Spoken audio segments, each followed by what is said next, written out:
G'day, welcome back. I'd especially like to welcome my new subscribers, and I hope you enjoy the content on my channel. If you missed my last video, there's a link up there now. That was about fixing the nod and everything on my mill. Now, once again, before I get on with making that Webster engine, and yeah, I'm going to make it. I just decided I want to make it. I've got some other things I want to do. So the next one was a bit of a mix of lathe and mill work. So follow me over to the mill and I'll show you what it is I want to do over there. Alrighty, so as quite a few of you of my long-term viewers would know, and perhaps even some of my more recent viewers would have figured out, that I kind of have a love of my fly cutter, because it gives me such awesome bloody finishes. Now the problem with the fly cutter is it's kind of too big. You know, this is about as small as a radius as I can cut, and that's about 40 mil, so you're talking, you know, a swing of 80 millimeters, which is, you know, it's quite a bit. And I'd like something a little smaller. Now I couldn't be bothered trying to make a small version of a fly cutter, so what I want to do is I'll bore this out so I can get a piece of this McPherson strut in there as a shaft, a drive shaft, and clean it all up a bit, and then machine a piece out of here down through there to the centre line. Well, actually it'll have to be just below the centre line, to whatever thickness these tips are. And these tips are DCMTs, right? And I use them quite extensively in here, so I'll machine it up so that I can fit a DCMT tip in the side here, kind of like that, so I can use it sort of like a fly cutter but with a much smaller radius. You know, the radius on this would be about maybe 20 mil, so you know, overall you're doing a sweep of somewhere between 35 and 40 mil, 38, 40, something like that. Anyway, so that's what I'm going to get up to in this video. Alrighty, so while you guys weren't looking, I've faced this off. I've made one pass up there to see if I can get through this chrome plating alright. That's started out about 20 mil. I want to get down to about 14 to make sure that I've got enough room in here for my tip without, you know, interfering with anything too much, because I want to make this a bit of a press fit onto there, but I also want to put a bolt up through the bottom and make absolutely certain it stays there. Right, let's make another cut on here.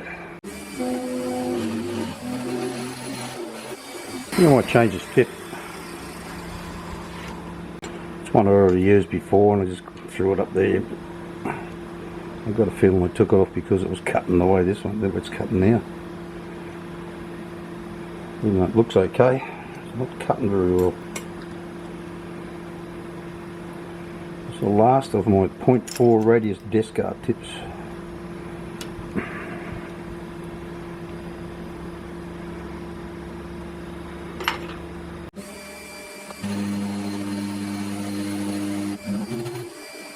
Didn't seem to like that much.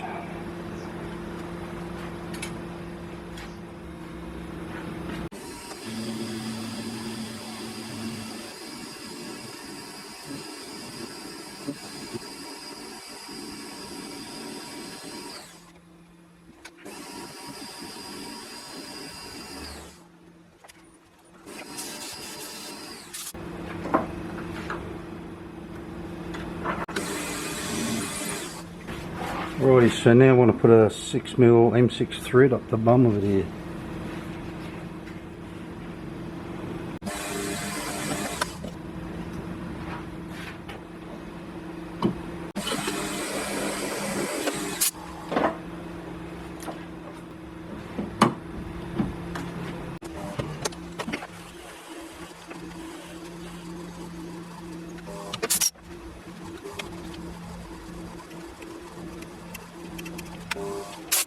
Alrighty, so I'll get that out of there and get that other piece in, bore the bottom out of it so that will fit up inside, but that's a bit hot, so I'm going to give time to cool down so that I don't overbore the other piece. Alrighty, so I've already faced the back of this off, so I'll face this off. That end there will be the end that gets the tip in. This end I'm just going to drill it all the way through, bore it out to 14.47 millimeters. And then I'm going to push the two. I'm not going to machine the outside yet. I want to put the two bits together and then hold the original part in the chuck to finish machining the outside of this.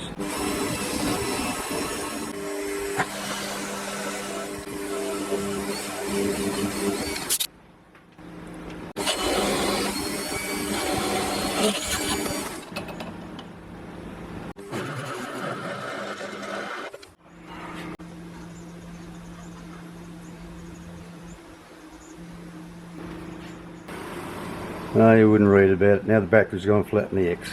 Back to you soon.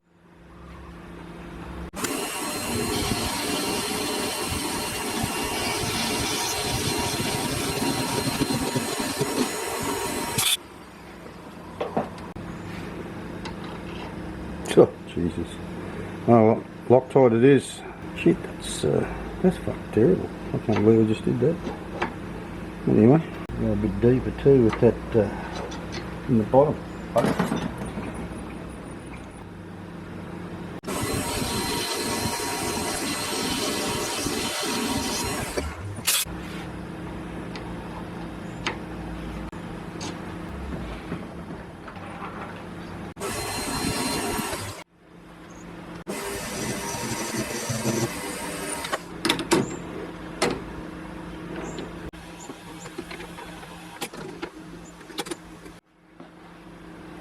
Alrighty, so we'll counterboard the other side and then we'll pretty much be done on this bit until we can bolt them together.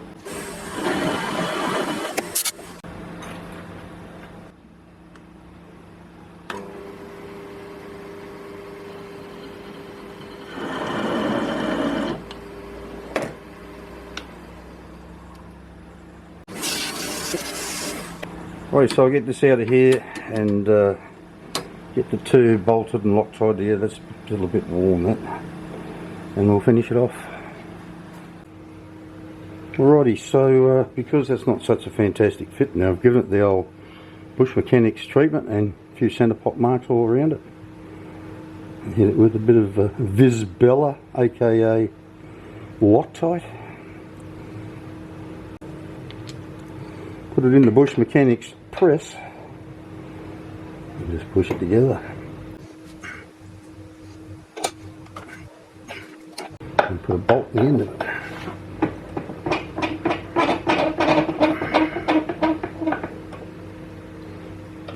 We'll give it a bit of Visbella as well. Make sure it doesn't come undone. Alright, and I don't think that's going anywhere now. Wipe that bit of excess off. Now this bit here, I shall cut that off before I go back to the lathe with it. At least this bit here, might leave that part there. But I'll give that Loctite some time to set and then we'll finish the turning side of it.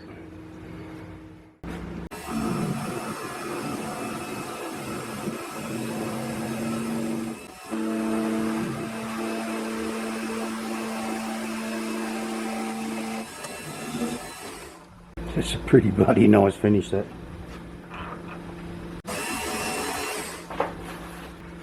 As nice a finish as that is, I'm going to polish it up anyway because I'm not going to blue this.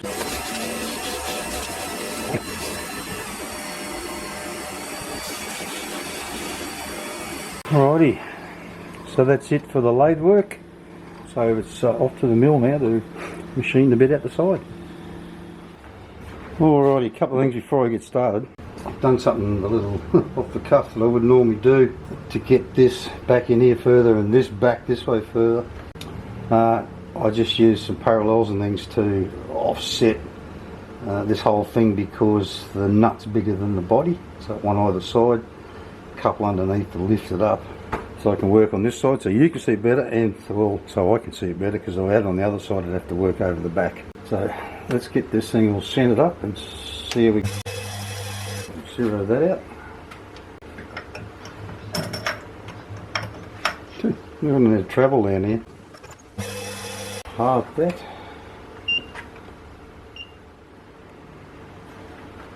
Rightio, now you can't see it, but I've got a few dimensions written down up here. Half of this thing is 16.8 millimeters.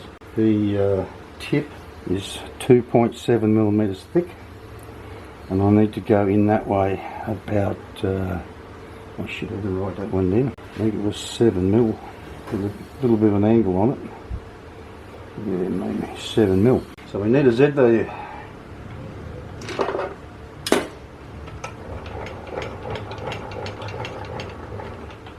The paper is 0.08 millimeters thick. So we'll call it 0.1 for the sake of it.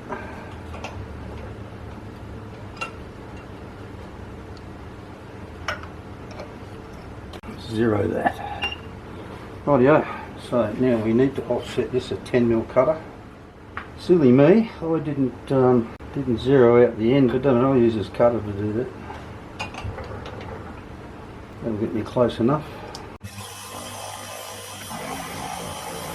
I'm not right about that. You know, that's saying Y 1.7.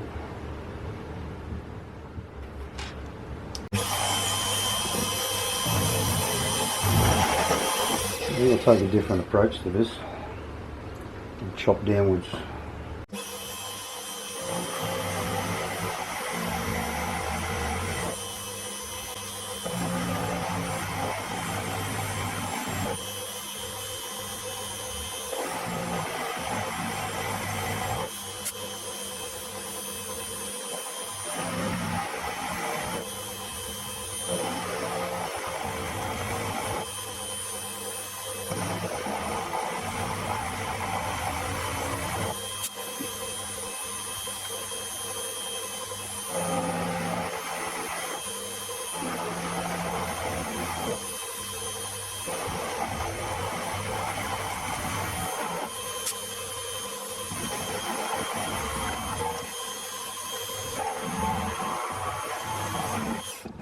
Right, so that's about as far as I can go with that cutter. So I'm going to have to get down to some smaller ones after this.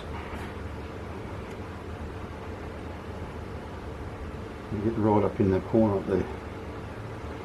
And we're going to have to switch to a different chuck. I might be able to swivel this one enough, we'll see. Well, I'm getting out towards my maximum recording time, so I'll stop this and work out what I'm doing from here. Alrighty, so while you were looking, and I did that deliberately because it took plenty ages to do it.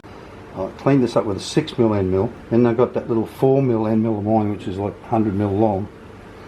There's nothing else I had that's small enough to get over and relieve that corner over there. And I've plunged it in 2.7mm, which is the thickness of that of the tip. Now I'm going to try and manipulate this vise a bit so that I can get a little bit of angle on this. If I put it hard up against the side there, there's no clearance underneath, so I need to angle it out a little bit, maybe 5 or 6 degrees, something like that. I don't know, might even be 10, I don't know. But I should be able to get on these little 2.5. I've got some 2mm end mills as well there, down into the outside here. I couldn't get it down into that corner to finish machining that out. But it's getting late in the day and I'm stinking hot, so I'm going to call this quits for the day, and I'll come back out tomorrow and figure out what I'm going to do and then start recording again. Alrighty, so after stuffing around with this for about an hour this morning, I finally settled on 15 degrees, which is what the bottom of that is. Oh, sorry, you can't even see it, I've got it zoomed up that much. The bottom of the fly cutter is 15 degrees, and when I put a tip in here, up against, there's a little shoulder there at the moment. It's a real problem having this zoomed up this much. I hold it up against there, everything looks pretty groovy. So what I had to do was put that long 3mm one in and cut some more back out of here so that I can get that tiny little 2mm end mill in there, but it's got a 4mm shaft, so you know I needed clearance in here to get it in there. But I tried 10mm, that wasn't enough. 10mm was as much as I could get, just swiveling the vise in the slots the bolts are in. So then I had to take the metal bar, that one, swivel around, put some other clamps on it, clamp it down. So I'm not going to try and video this. Well, I'll just have a little go at it, and I don't think you're going to be able to see too much of it, but anyway. Because this is, can you see that? Yeah, I guess you can, just. Because this is such a small end mill, I'm only going to take 1/2 mil deep cuts, and that's it. So I've got to get down 2.7. So it'll take me a little while, but I'll do one pass and I'll turn this camera off.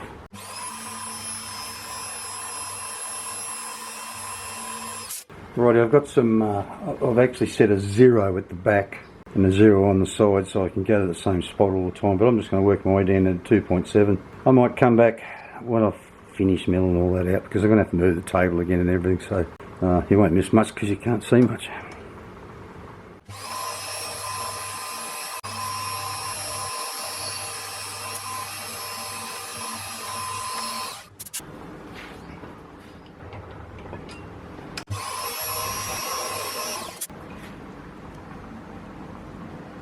Ah, that's got it. Alrighty, what I've been stuffing around with there for the last little bit is right up in the corner there.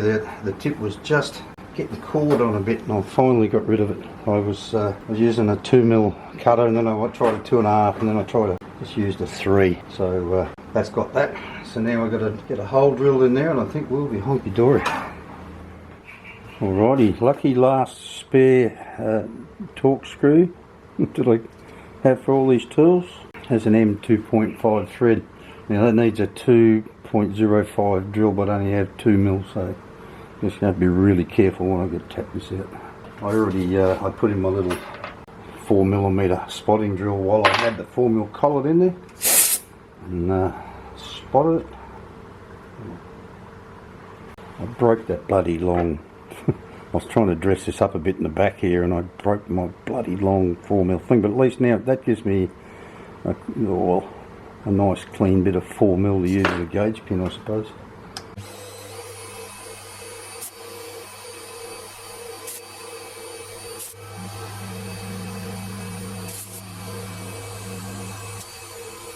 A bit of luck the way that was wobbling around, it might have cut an oversized hole. I just remembered twice I tried to buy M2.5 taps, and twice I got sent M3s. I just bloody remember I don't have an M2.5. And the hole in those tips is too small to put a 3mm bolt through it. Oh, I'll go and try and order some 2.5 taps and finish this when they bloody show up. Alrighty, so it's been 2 or 3 days since I did anything on this, and it could have been a whole lot longer. And you wouldn't bloody read about it. I got on to Lathe, which is where I buy most of this stuff from. It's a bit like eBay and Amazon, and it's pretty common here in Thailand. Everybody uses it. And I searched high and low for M2.5 tap. Couldn't find anyone here in Thailand listing it. So I took the only alternative, ordered them from China again. They still haven't shipped them, as far as I can tell. But the very next day I got on there to order something else, and bang, what pops up? M2.5 taps, a set of 3, so a taper, intermediate, and a plug, as we call them in Australia, bottoming, and 150 baht. I think the other ones were 100 and something baht each anyway. So now we have some. But anyway, we'll get some oil on this thing, try and get a thread cut in here without breaking the bloody tap off. They're so freaking small. I don't really know whether it's any good or not. Never heard of the brand before. But a few minutes later. Don't you break, you bastard. It's a little bit tight there. I see I want to break a tap off in here.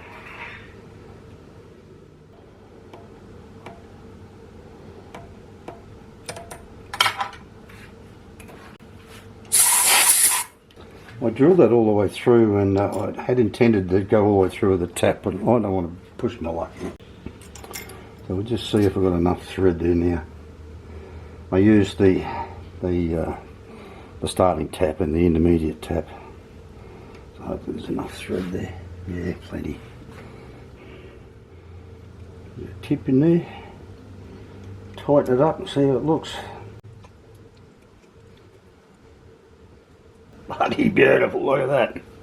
Alrighty, so all that's left now is to get that out of there, maybe cut the burrs off here and there, and then retram the vise, set something up and give it a whirl.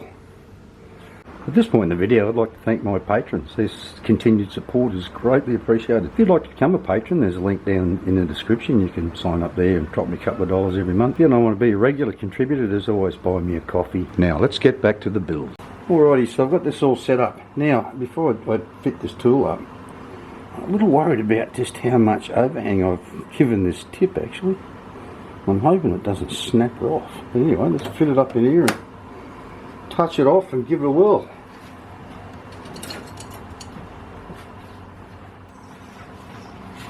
Alrighty, so I don't really know what speed to run this at, so I'm going to run it about the same speed I run the other one at, which is around 900 RPM.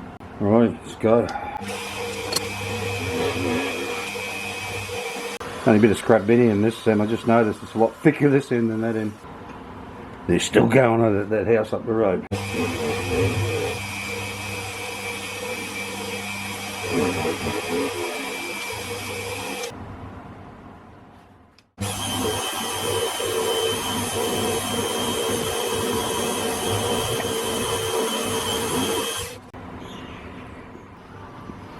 Alright, it's not as nice a finish as I get from the big fly cutter, but that's a 0.4 nose radius tip, running it considerably faster at around 1300 RPM and feeding it a bit faster than I would normally feed the big fly cutter. But I want to try a 0.8 radius tip and see what sort of a finish I get from that. I forgot to mention that was a 0.15 depth of cut before. Anyway, I've only just touched it up. I don't really know what depth of cut this is going to be, but anyway, zero it so I know what the next one will be. I'm still not getting that sort of beautiful finish as I get with the big one. I don't know whether this could have done with being a bit shorter or whatever, but I don't know. I wonder if it's just feeding it too aggressively. Righty, so that's 0.15. We'll just feed it a bit slower.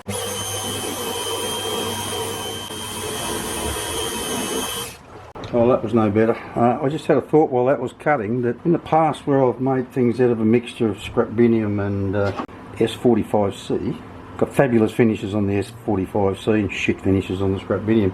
So I think I'll swap this bit of material out for a piece of this and we'll try that. I'm not going to cover this whole piece. Anyway, it is what it is. I think I'll go back to the 0.4 radius tip, which is what I normally use in the other fly cutter.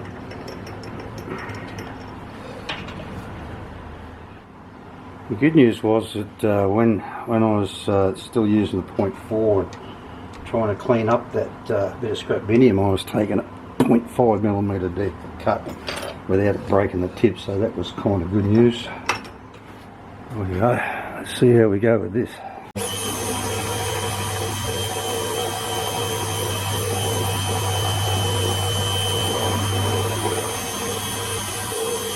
There's the answer right there.